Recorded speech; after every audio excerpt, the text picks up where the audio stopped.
Mr. Raphael Ngbechi, finally, let us look at your saying the other day that Biafra is an ideology, it's a spirit. It is beyond any personality, whether Nnamdi Kanu or Simon Ekpa or even OJUKWU himself. Biafra is bigger than OJUKWU because OJUKWU did not start Biafra. Sorry to tell you this, Igbo man did not start Biafra. If you want to know the meaning of Biafra, invite the Portuguese. It is in the archives. They will tell you that Biafra is, that name is over 500 years. I know of James Biali and Igbo from Sierra Leone. They dumped them in Freetown in Sierra Leone. I listen to me. He grew there. He started agitation of Igbo nation. Because Igbo, we are most populated then when Britain was here. Okay, we look as if we are not populated here because of oppression and suppression. Nigerian government has been persecuting, suppressing, exploiting Igbo man over the years. That's why it looks like Fulani and Hausa are majority. It is a lie. Igbo man's population is bigger than both Hausa and Fulani joined together. I want to shock you because I cited many examples on social media. Anywhere you go in Africa, first tribe there, number one, second tribe is Igbo. Anywhere you go in Nigeria, election is conducted or counting, that is population, is conducted. The original owner of the land will be first. The second persons there are Igbos all over Africa. So which is why I'm trying to tell people that our populations, they try to bring us down, but what is ideology of Igbo man is what is keeping Igbo man aglow. Ideology of Biafra. Biafra is an ideology that is sticked deep down in mind. It doesn't die. It's like a doctrine. Igbo man is highly over-indoctrinated with this Biafra of a thing. Biafra, a movement that started at least over 500 years ago. Many Sierra Leonean Igbos, they agitated for Biafra, and Hausa does not know that. Yoruba doesn't know. They think Biafra has look at this man with OJUKWU Biafra, they talk about Biafra. See, someone like James Biali, but how many years ago? This current man now, that we saw it on the social media, the guy agitated for Biafra, even from here to Britain. He was a military engineer. He came back again. He started in Sierra Leone. A young man then. So Biafra is bigger than OJUKWU. That's why I said it. Biafra is bigger than Nnamdi Kanu. Nnamdi Kanu was a kid. Must be like 2 more. No? Yeah, Nnamdi Kanu was born 1967. Yes. 57 years ago, as old as OJUKWU War. Nigerian Biafra Civil War is as old as Nnamdi Kanu. Look at Simon Ekpa of yesterday. Simon Ekpa is in his late 30s. A small boy. So, if you prevail on Nnamdi Kanu, you can't prevail on Simon Ekpa. If you prevail on Simon Ekpa, surrounding or negotiating and dropping Biafra, Oga, what people that are coming, upcoming one might be more dangerous than these two. Nnamdi Kanu is a man I know that was doing what he was doing without adding it violence. Violence has never been part of Biafra agitation right from onset. It was killing some mutilation of Igbo men.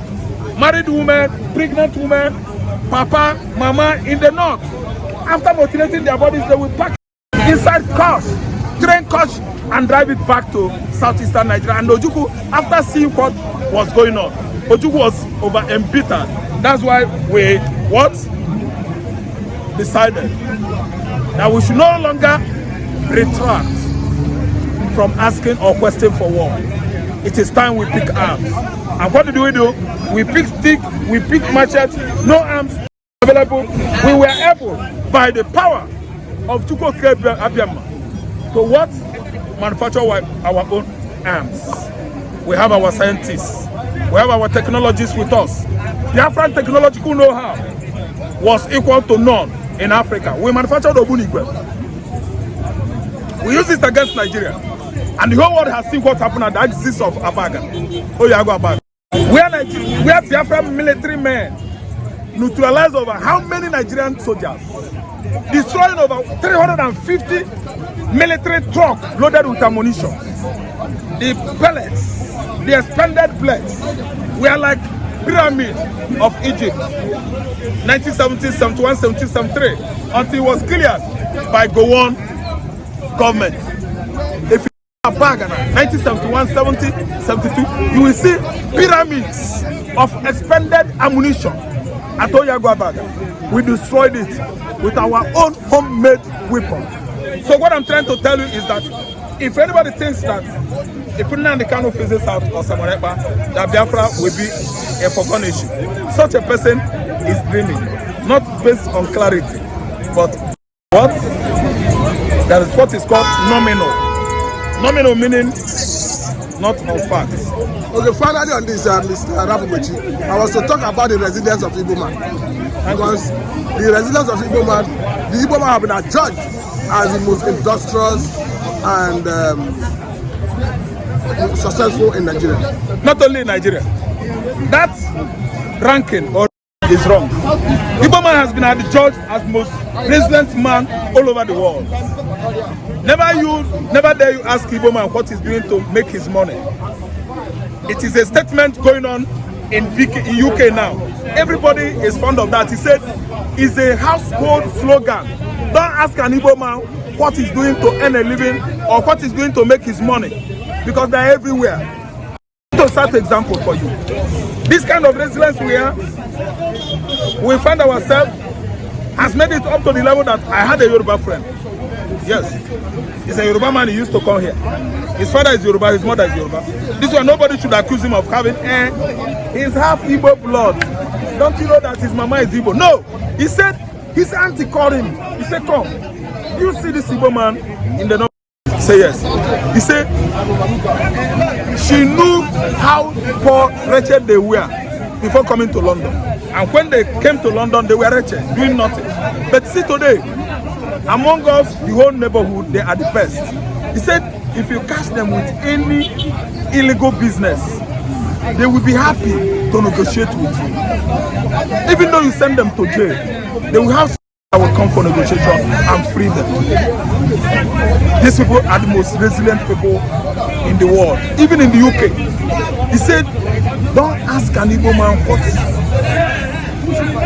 earns him his money. He said because they make their money, they work hard, they just make sure that business is business. They are ready for negotiation. So another example was a boy went to Russia on holiday. On coming back to school in London, he started giving all his friends £1,000. They reported him to the principal.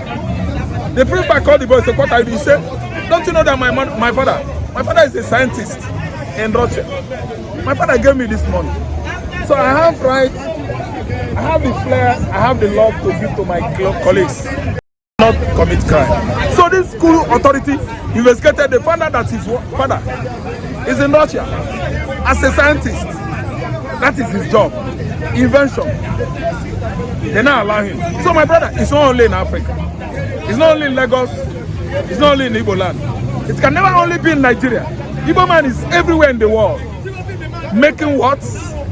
Wave. Making what? Advancement into entrepreneurship, the most enterprising people in the world. In anything they do, they would be the best. Look at ordinary sand.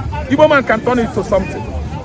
Potential they have has no equal on the continent of Africa. Unequaled potential. But to give us the courage, the opportunity to try our best for Nigerian dead nation. Nigeria is a dead country. They could not. All they do is using our money, the money from our resources from our land, to build houses for people from desert, Sahel country. While the people that are the owner of the resources, the land from where the resources are coming from, are left on abject poverty. Can you just go down to Niger Delta and see by yourself that the German I know is still living on top of water? Makeshift buildings, carved out something that looks like shelter, and the German will be managing it. At the night, the German will go down to the river and kill fish. Doesn't government know that the German needed development of that land? Doesn't federal government know that there are no school, no hospital in Ijoland, in Niger Delta? But they keep on developing and developing Sahel desert. And none for the Niger Delta. The oil producing states, Anambra State is one of them. Imo State, Abia State, Delta State, and so on and so forth. Why taking all this development to the land where hunger is caking dry? Land of the North is a land of hunger. Nothing. Empty land. They are the ones that are benefiting from our in the southern Nigeria. And they are telling me that Nigeria will negotiate with Igbo man to drop Biafra. Oga, our resilience is our strength, and it is blessing that God has given us. Thank you. Thank you very much, Mr. Raphael Ngbechi. This is Satellite Media.